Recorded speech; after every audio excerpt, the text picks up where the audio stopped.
بسم اللہ الرحمن الرحیم۔ شروع کرتی ہوں اللہ کے نام سے جو بڑا مہربان نہایت رحم کرنے والا۔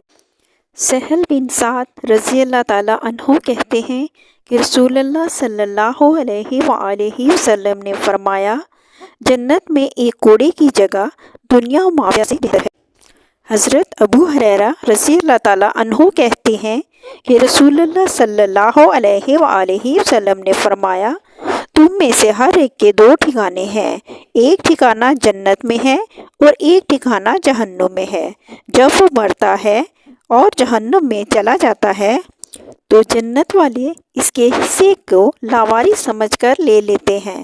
اللہ تعالیٰ کے قول اولئک ھم الوارثون، یہی لوگ وارث ہوں گے۔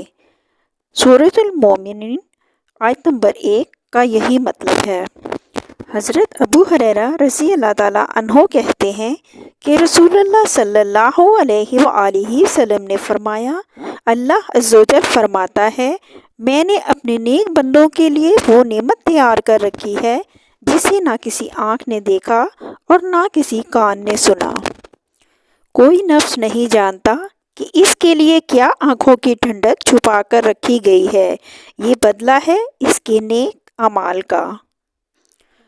حضرت ابو ہریرہ رضی اللہ تعالیٰ عنہ کہتے ہیں کہ رسول اللہ صلی اللہ علیہ وآلہ وسلم نے فرمایا، قیامت کے دن موت کو لایا جائے گا اور پل صراط پر کھڑا کیا جائے گا، پھر کہا جائے گا، اے جنت والو، تو وہ خوف زدہ اور ڈرے ہوئے اوپر چڑھیں گے، کہیں ایسا نہ ہو کہ ان کو ان کے مقام سے نکال دیا جائے۔ پھر پکارا جائے گا، اے جہنم والو، تو وہ خوش خوش اوپر آئیں گے کہ وہ اپنے مقام سے نکالے جا رہے ہیں۔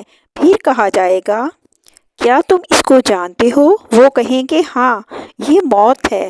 فرمایا، پھر حکم ہوگا تو پل صراط پر ذبح کر دی جائے گی۔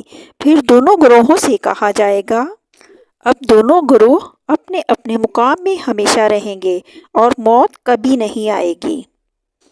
ان احادیث مبارکہ سے پتہ چلتا ہے کہ ایک بار موت آنے کے بعد پھر موت ہمیشہ کبھی نہیں آئے گی۔ جو جس ٹھکانے پہ ہے وہ اسی ٹھکانے پر رہے گا۔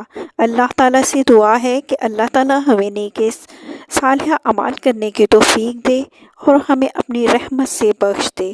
ناظرین، آپ میرے چینل پر نئے ہیں تو آپ سے گزارش ہے میرے چینل کو سبسکرائب کر لیں، ساتھ لگے بیل آئیکن کے بٹن کو بھی پریس کر لیں تاکہ میرے آنے والی تمام ویڈیوز آپ تک بآسانی پہنچ سکیں۔ جزاک اللہ۔ ملتے ہیں پھر نیکسٹ ویڈیو میں، جب تک کے لیے اللہ حافظ۔